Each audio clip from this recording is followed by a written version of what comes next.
Welcome to Coffee and Crypto with Lee and Jimmie. I am Lee Reiners, joined as always by Jimmie Lenz. Jimmie, happy Friday. Happy Friday, Lee. It has been, we've had a literal change in the weather here in North Carolina. We've gone from drought and heat and that kind of thing to probably, I don't know, 3, 4, 5 days of pretty steady rain, which we need, desperately. Everything is looking For nice. sure. And you know what else has changed just markedly? And I don't know if it's because we're getting to the end of July or what. Man, I am getting so many calls and so many opportunities to meet with people. I think things are revving up, and man, so many people are asking about, tokenization and using, digital deposits and all kinds of things like that. I had the opportunity on Monday to have lunch with, of all people, Congressman French Hill and Tim Moore. Wow. Over in Charlotte, there were a few of us. Honestly, I don't know why I was invited. But Because you got deep pockets. They want you to pony up, man. I don't think that's It's why. election season. I think they know where I live. So I don't think Money bags Lenz. Yeah, That's your nickname. Yeah, no, not quite. But it was really interesting, especially. I mean, French Hill. I can't figure out how you never hear his name come up when they're talking about a president. The guy is more middle of the road probably than anybody. He leads a committee that is the most active committee, I think, in Congress as far as actually getting things done. Has more bipartisan support than any other committee by far. And I don't know why his name's never mentioned. Anyway, he's super knowledgeable. You and I have talked. He doesn't have the Riz. He doesn't have the Riz. Arkansas, somebody from Arkansas that has real business experience. We've had a president from Arkansas who definitely had Riz. Yeah, but French Hill, French, he takes his job seriously. I appreciate that. Subject matter expert for sure. He's in industry for such a long time. It's like the Democrat Senator Mark Warner from Virginia, who is also takes his job very seriously. Very intelligent. Has a tech background, so he really knows the issues that he's involved in. But again, it's just he doesn't have the pizzazz that you need to be. I guess that's what it is. Which is unfortunate because. Anyway, tell me about your little. So the discussion. Yeah, so 250,000 a plate, right? How much was it? 50 grand a plate? No, what are we talking about here? No, this is only like a dozen people. It was small. It was really small, and all right. It was and it was more around discussions around what's going on and things like that with a lot of the folks that were there. And one of the cool things they were talking about was, they kept talking about tokenization, but they weren't talking about stable coins. Yeah. They weren't talking about crypto. I heard more about tokenized deposits and things like that. Real world. It was very much functional things that we talk about on here. But that was very much front and center, at least in Congressman Hill's mind, was sure. Congressman Moore, same thing. But you know how French is. I mean, he was owned a bank, right? He understands how these things work. Worked at Treasury. Worked at Treasury. He was very, very pointed on, this is where we need to be. This is what we need to be thinking about. Sure. And so I would say, coming out of committee, we're going to see a lot more of those practical things, I think, that once clarity's through, and I know we're going to talk about clarity a little bit today. Once that's through, I think we're going to see a big push, or at least some emphasis from committee. If I had to guess, he didn't tell me anything, but if I had to guess, just because he was so knowledgeable and understands kind of what banks need to do, in particular community banks and credit unions, and how this will benefit.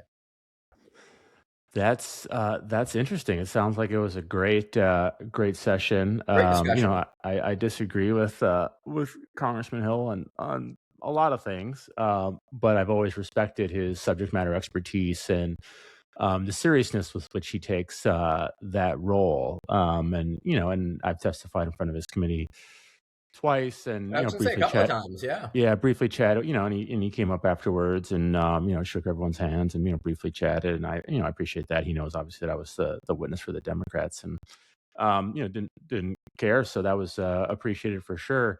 I was thinking about this the other day, Jimmie, which is like, okay, imagine if you were not someone who was following this space, and you sort of back in 5 years ago, right, 2020, 2021 timeframe. We're kind of plugged in then to the crypto conversation.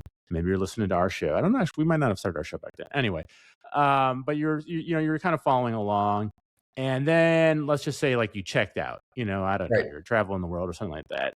And then now you're sort of now you're tuned back in. Okay, so you sort of were missing 5 years there of the crypto debate. I mean, how different would the conversation be and the issues be compared to just 5 years ago? I mean, it'd be radically different. I mean, remember how Night people and were talking day. about, crypto's the future of money. I mean, it was all about, it was all about, kind of tokens and, NFTs. ICOs and Yeah. NFTs and, and DeFi and, bypassing the banks and, just all sorts of things. Right. Yeah. And now it's just all about, as you were just saying, tokenization, putting, equities on chain, Yeah. putting, traditional assets on chain, 24/7 trading, perps, right? Things like that. It has clearly evolved in such a dramatic way that is radically different than what the founding sort of vision was. I think technology is always that And way, Lee. I yeah, think, I think that it steers towards centralization. I mean, I don't know what to think of it. I mean, I think this was kind of inevitable, to be honest with you, but this is certainly not like the revolution that Satoshi and others Satoshi had, promised. envisioned. I mean, Add I him would back. say Yeah. it's not Anyway. it's not the it's not the vision that originally was kind of I think The pushed cypherpunks. in the paper. Yeah. However, we are seeing, I think, in this notion of I think a form of it has come through, and I'll tell you why. I think some of the things that are happening, some of the tokenization of even deposits and things like that, are very much peer to peer. He didn't, it's not the peers that people think. It's not the peers that people originally thought. It's not me and you. It's Yeah. Fair Chase enough. to Bank of America. Yeah. I guess Those kinds of they are things in a lot of peers. Yeah. cases. That's a fair point. Yeah. So I think that it's just different. And Yeah. I've been thinking about this tokenization of equities a lot. I was Oh talking boy. to a lot of folks about it, and what happens when individuals start trading these tokens among themselves? There is no, because you can do this, right? You would I think you'll be able to do this. There is no tape. There are no prices recorded on any place. Yeah. You don't need to have a central depository because everything can be sent to the token. Corporate actions or dividends or anything like that can be sent to the token. So you don't need that, Broadridge or DTCC or anybody like that when you're doing things along those lines. But what happens with, all of the data, the market data that we get now, compliance things and stuff like that? What happens if we start seeing equities traded that way on a peer-to-peer basis? And maybe they won't be. Maybe people will say, no, I would rather go through a central, clearinghouse. But what happens when that does happen? I don't know, man. That's speculative, and I think just like we were talking about, the kind of the true peer-to-peer nature of these things. Uh, Intermediaries play a valuable role, right? Yeah. They exist for a reason because people want them. People don't want to have to, make sure that they don't lose some seed phrase, and that's like if they do, then their whole net worth evaporates or something like that. Right. People want to be told like, hey, this, it's proxy season. These are the issues that you're going to be voting on. Submit your votes here, like. So it's still going to be intermediated, and that's what I've always said will be like the true winner in all of this. Like Robinhood, I think is making a good play. We talked about with like Robinhood Chain, which is like, look, you just log in, on an app on your desktop and on your laptop, and the interface looks no different than what you're used to, right? But just everything, on the back end is on chain, right? So I don't know. I just like peer to peer. Like there's a lot of things, like. I could make shoes and sell them to you. That would be peer to peer, but that would not be an efficient use of my time and resources. Probably not. So I'm skeptical. Anyway, we got a lot to cover. Well, We this is the do. whole point of the show. We will cover all of this, as it evolves. It's one of the few places you're going to hear this. Yeah, exactly. All right. Well, let's talk about the topic du jour, right? Clarity. Clarity. And so the update there is, I'm sure most of our listeners are aware, is revised, updated text came out from the Yep. Senate Banking Committee this week. And of course, what everyone honed in on was the ethics language, which Yep. has been the key impediment to getting broader bipartisan support on the bill. And Jimmie, my stance all along, and I think you were with me on this, was that Donald Trump was never, ever, ever in a million years going to agree to any meaningful curbs on his ability to profit off of crypto. And it turns out I was right. All Yep. right. So we don't have sound effects, but, everyone listening, give me a little polite golf clap, please. Because it's laughable is how I would characterize it. It's laughable. Honestly, they'd be better off just not. I mean, it's so insulting, frankly. Um, so the provision bars any public official, not just the president, but any public official and their spouse. So it's just Yep. the office holder and the spouse from issuing or sponsoring digital assets. Okay. But of course, the issue with Trump is, well, he's already done all these things, Yeah. right? He's already, there's World Liberty Financial, it's stablecoin, there's the meme coin, the list goes on. And, what do you do about those? So the language then says, okay, those holdings have to move to a blind trust. Okay. Right now, they're held in a discretionary trust managed by his sons. Yeah. And if this thing were to become law, those holdings, most of them would have to move to a blind trust. Now, the blind in blind trust, folks, means that the beneficiary doesn't know the assets that are held in the That are in the trust. trust. Yeah. So, like, if this happens, it'll be blind in name only because he already knows, What's in right, there? what he has. He already knows the assets. And so he'll still be able to do things to influence the value of those assets, right? Foreign actors will still be able to bribe him by buying USD1 or the meme coin or the World Liberty Governance Token, right? So it really changes nothing other than who's managing the trust. Now, blind trust is supposed to be managed by an independent trustee, but when the beneficiary is the president of the United States, how independent can that trustee be? I mean, it's not your sons, which Right. that's a low bar.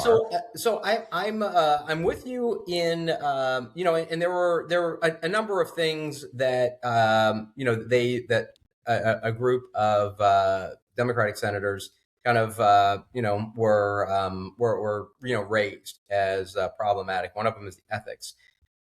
I do have to bring up the fact that they've had about 100 years to do this with insider trading on equities, and I've never seen it raised. I would love to see this exact same group, do the same thing on something that's been around for 100 years and that they have all profited on. And I'm going to make that blanket statement because the vast majority. Well, the House did just vote on. They did just vote on a bill to. They did just vote. The House just voted on a bill to ban. The House just voted on it. This was Senate. Yeah. The article that you and I are referring to was senators. I would love to see that same thing brought up, where the same controls, the same protections to investors apply. That basically there is no trading on inside information, which is how basically all these people go in with $100,000 in net worth and come out with $10 million in net worth. It's it's not that they have phenomenal salaries or they're paid for speeches. It's insider trading, right? I mean, yeah. I would love to see them have the same amount of energy around that as they have around this. Not that they shouldn't do this. I'm not saying they shouldn't do this. I would love to see it. It's much broader, right? Hundreds and hundreds of legislators that are allowed to do this. I would love to see the same pressure being put on that side. Well, look, I would love to see it too. And there is a lot of pressure to get this done, and hopefully Congress will, ban stock trading by members of Congress because it is a problem. But I think that's a good talking point, for those who are supportive of clarity to just kind of, brush aside an unprecedented level of corruption coming from the White House. I mean, this is orders of magnitude beyond anything we've ever seen out of the president of the United States. I mean, it's frankly, even before he was inaugurated, I don't think anyone envisioned that we would see this level of self-enrichment and using the office of the presidency to, I think some people thought profit. we would. Well, I mean, some people, but I mean, 1.4. Let's remind folks, right? His own financial disclosures, right? He's told us that he made $1.4 billion off of crypto in 2025. Yeah. So this is absolutely insane. It's still, frankly, hard to wrap your head around the fact that the president of the United States is doing this. And obviously, crypto provides a perfect vehicle to do it because there's no startup, there's no capital cost, right? I mean, there's only, like it takes money to build a hotel, right? Doesn't take anything to build a token. In fact, Binance has built most of this stuff for him anyway, right? Yeah. So, so this can't be ignored. And as I've always said, like, people say, oh, well, it's politics and, this should be about, innovation or like that. It's like politicians pass the laws, dude. They care about political things.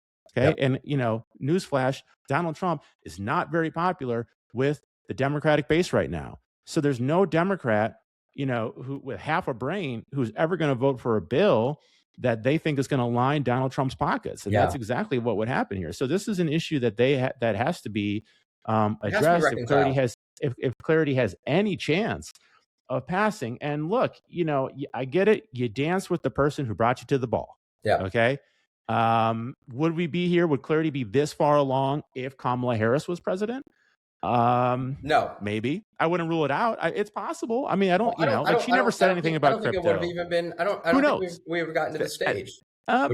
Look, he obviously embraced crypto, but he's clearly embraced it a little too much, and that's the issue. So I don't know. Would we be here if Kamala Harris? It's possible. I'm not going to rule it out, but it's possible. I would say probably. But look, probable.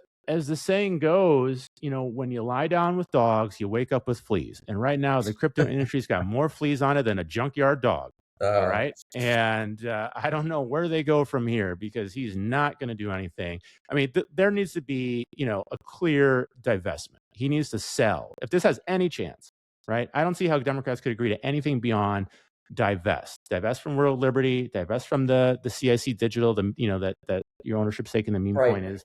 And clearly he's not willing to do that. And I almost feel sorry for these people that work for the White House and, that they have to sell this shit sandwich here.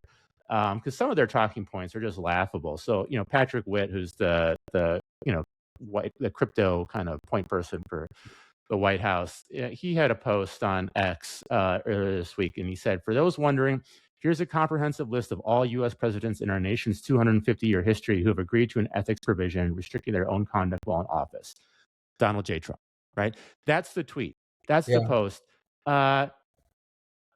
Obviously, like the reason it's just one person on the list is because no one's profited off the presidency like this before, folks. Yeah. Okay, so this is the number one issue that people care about. Okay, most Americans do not care about crypto.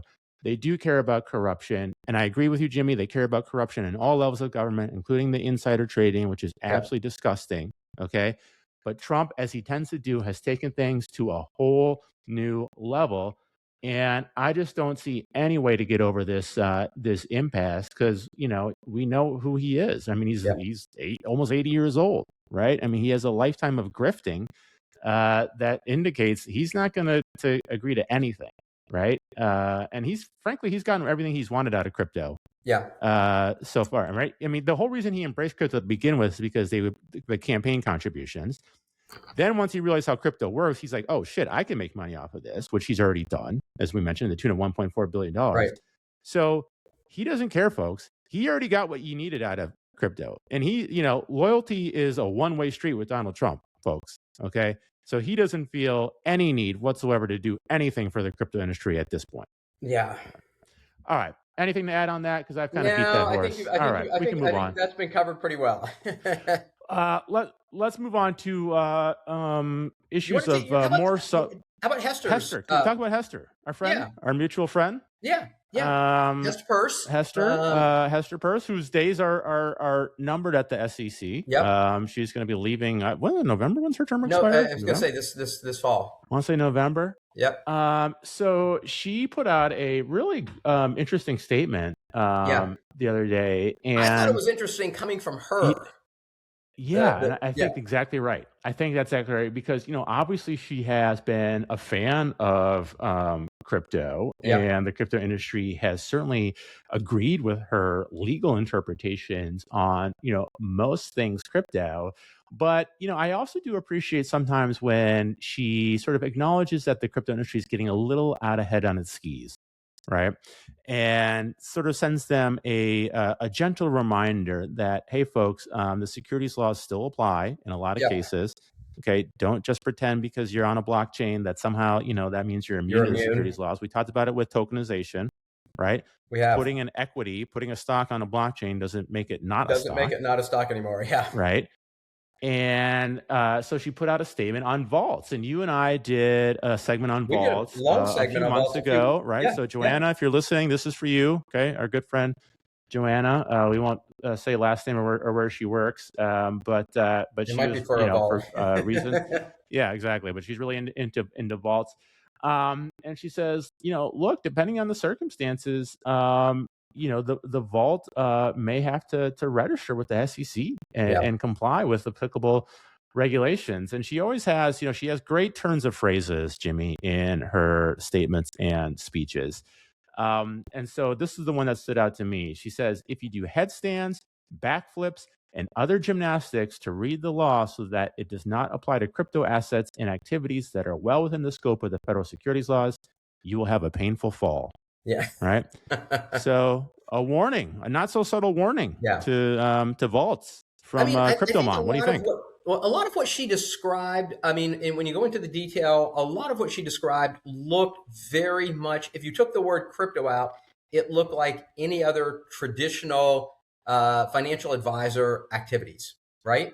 Mm-hmm. Selecting yield strategies, allocating assets, discretionary decisions, those kinds of things looked very, very traditional in my mind. And I think it was, more a warning for traditional places that are thinking, hey, we can skirt some rules by, just doing this in a tokenized form or something along those lines. It's like, whoa, wait a minute. That's not going to happen.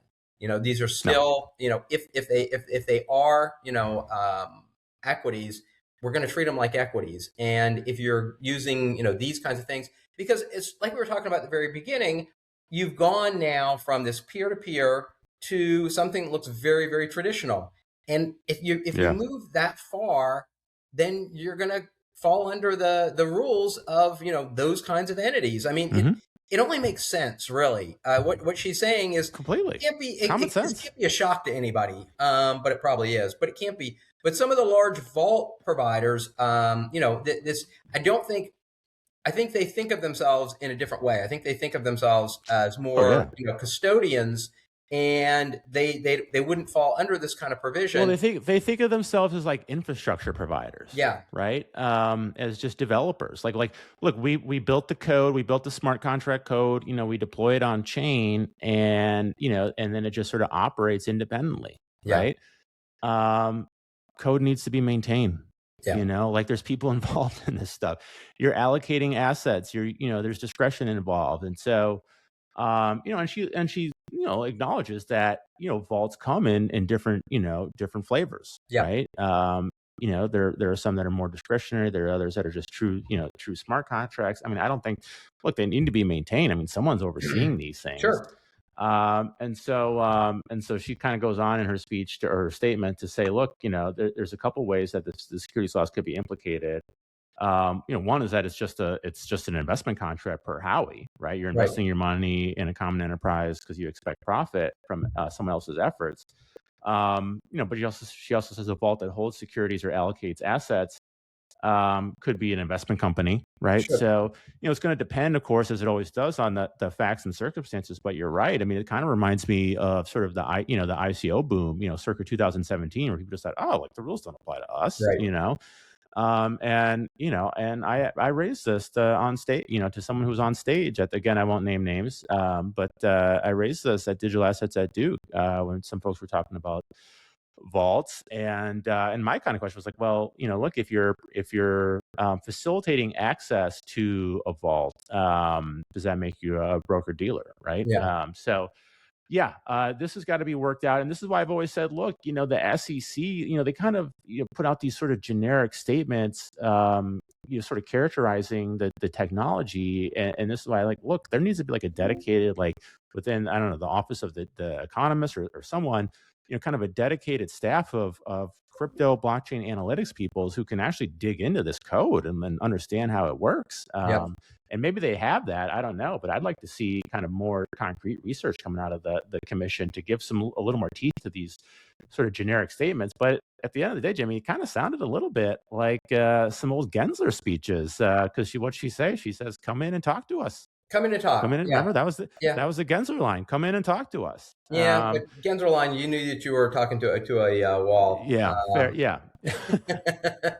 All right, let's hat tip to our friend Commissioner I'm Peirce glad. there. I'm glad. Hester's still out there. Commissioner Peirce is still out there. Still, She's out there, baby. making waves. Making herself heard, and she is, again. It's like we were talking about Congressman Hill. She is so educated in the subject. She is so well versed.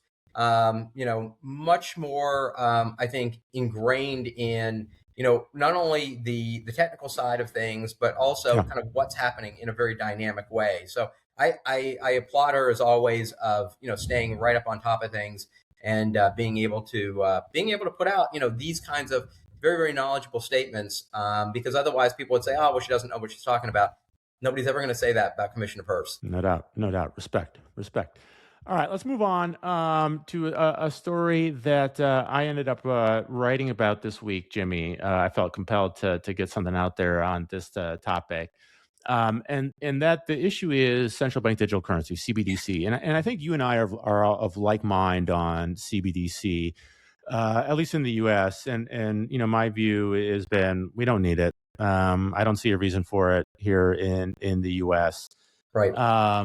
And again, I think you agree. I think the private sector is best suited to innovate in the payments realm. And it's kind of that's what's already happened. The private sector has already taken it. Yeah, exactly. But I said, like, look, things change, circumstances change. Sure. So I was always sort of open minded. I was never dogmatic about it, but my view is always as things lay now, I don't see why we would kind of need it or want it. But of course, there's this very wide kind of, I guess I call it a conspiracy theory in my post, but a lot of folks out there are just adamantly opposed to CBDC. I mean, they view it as this, kind of evil big brother, government surveillance going to control what you can spend on, bless you, type of technology. And I was always kind of like, look, this is ridiculous that people are talking about it this way, because there's no one, in the federal government that actually is sort of advocating for this version of a CBDC that has sort of, infected people's brains. Yeah. But at the end of the day, since I kind of agreed with the outcome, which is like no CBDC, I never really like pushed back. But I decided to kind of weigh in because this conspiracy theory got baked into a law. Yeah. It got made into a federal law, and a significant law too. Act, so the 21st Century Road to Housing Act, which became law earlier this month. Yeah. And President Trump, after initially supporting it and kind of making it a key issue, I mean, he talked about this topic in his State of the Union address. But because he's a child, decided not to hold a signing ceremony and just let it become, but didn't veto it. So it becomes law after I think 10 days if you don't veto it. And a lot of housing provisions, right, designed to get kind of more housing built in the U.S. But at the end of the bill, there was a provision that bans the Federal Reserve from issuing a central bank digital currency. Now, critical caveat on that piece, Jimmie, from using blockchain. So the language is blockchain. So it is possible that they could still do a CBDC. I don't think people picked up on this. So sorry, folks, you kind of got the wool pulled over your eyes a little bit if you anti CBDC, because it could still happen. Just can't use blockchain. But Just get, anyway, a temporary ban until the end of 2030.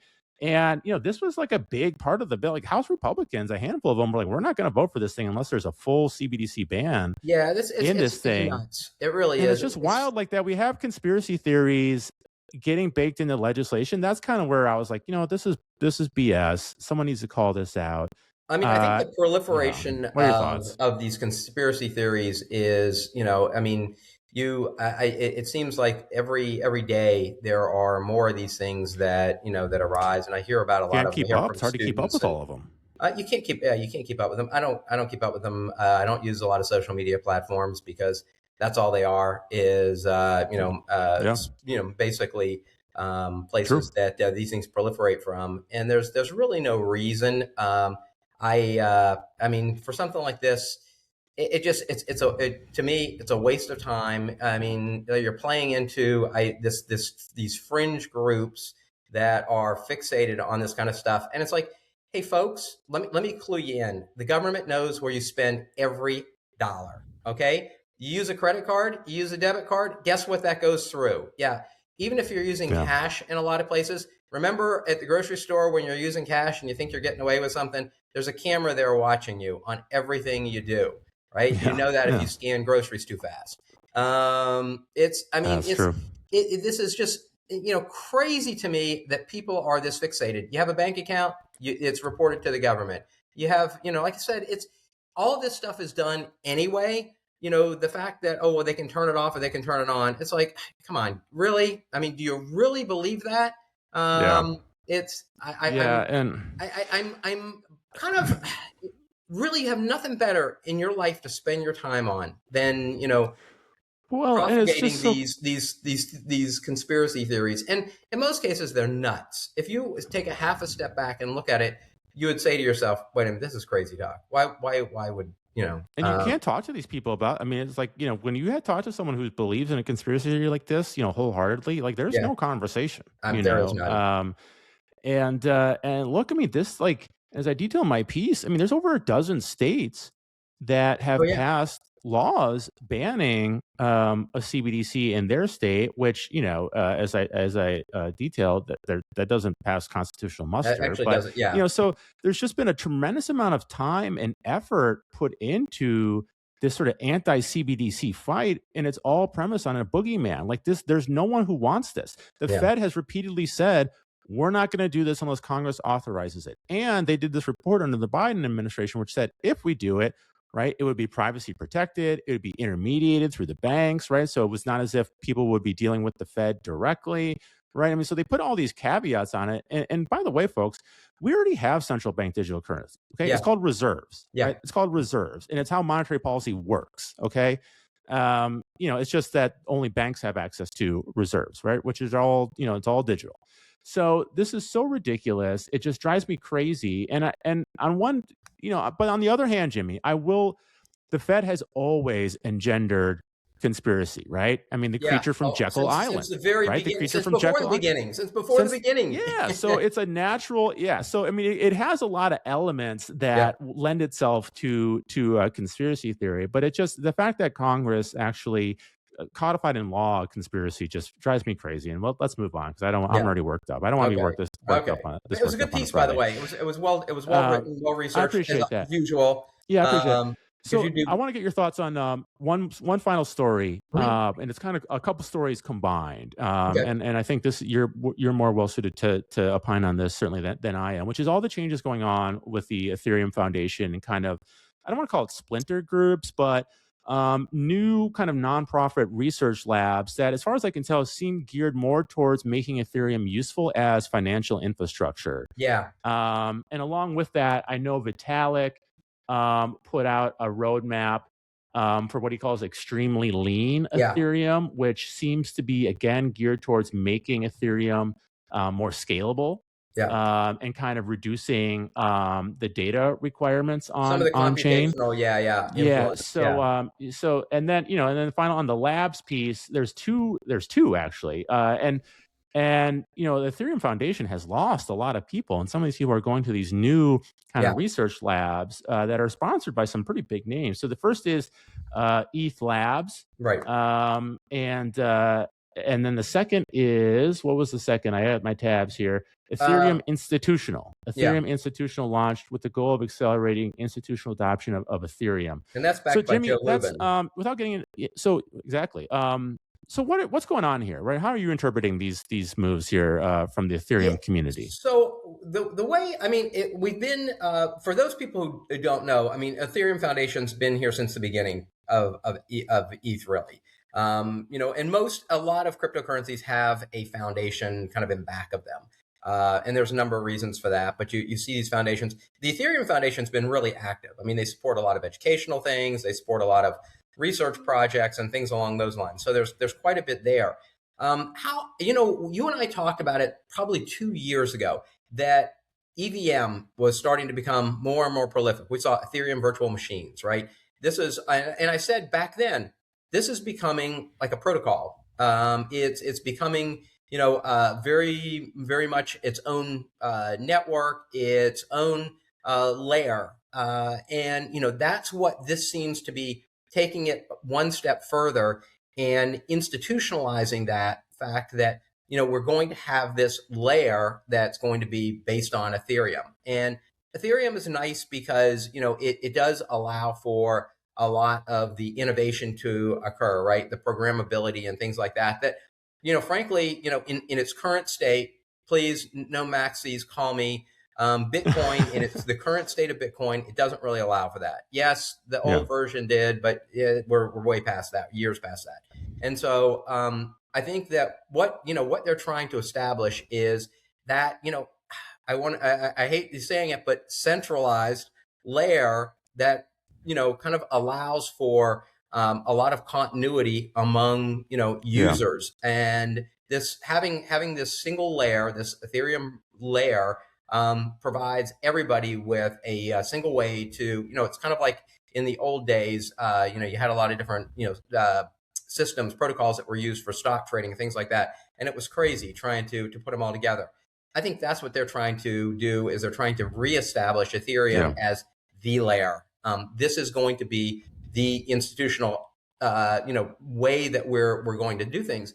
And to me, the analogy here for, Wall Street guys is when, electronic trading started, and we had a couple of different protocols, and, we settled on what was called the FIX protocol, FIX, FIX protocol.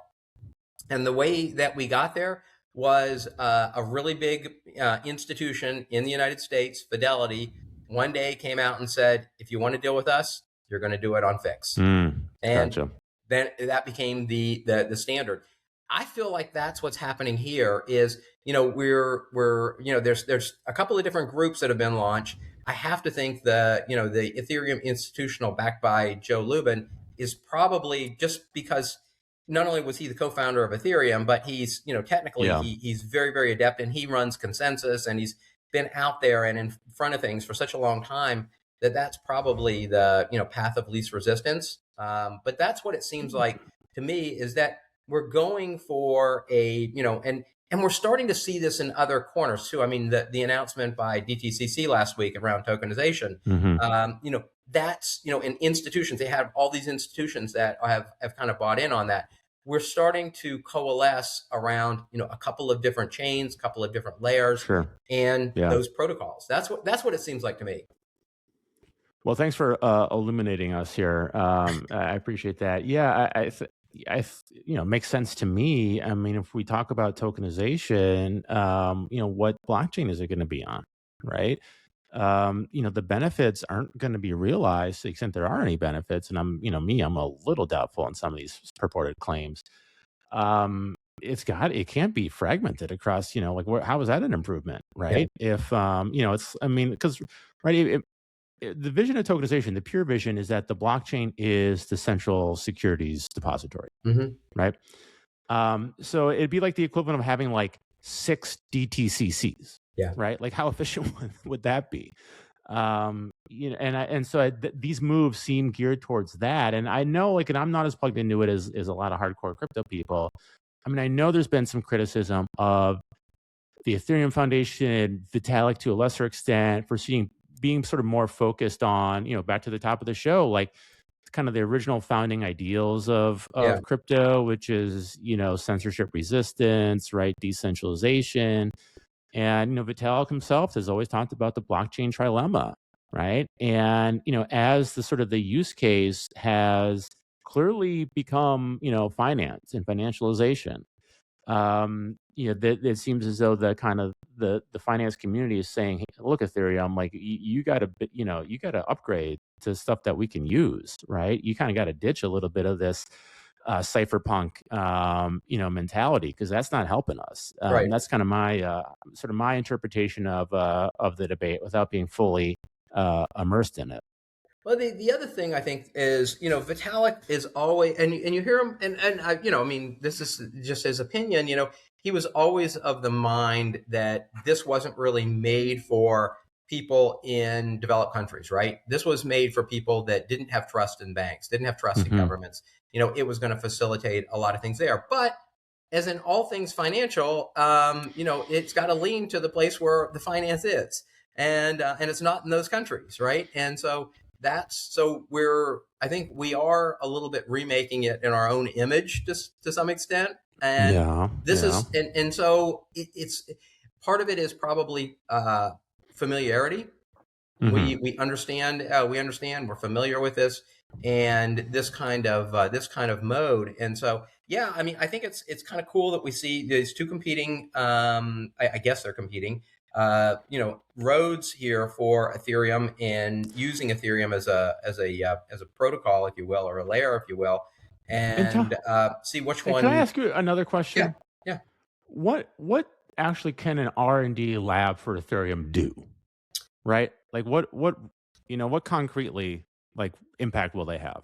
Or could they have? Well, a lot. So, I mean, think about it this way. So one of the things that was in the news here that Vitalik was talking about was reducing the use of ZK proofs, right? Increasing use of ZK proofs. But being able to do that is you have to reduce the computational side of that, because it's computationally really, really, really intensive to do ZK proofs. Yeah, they can work on things like that. That are huge impediments to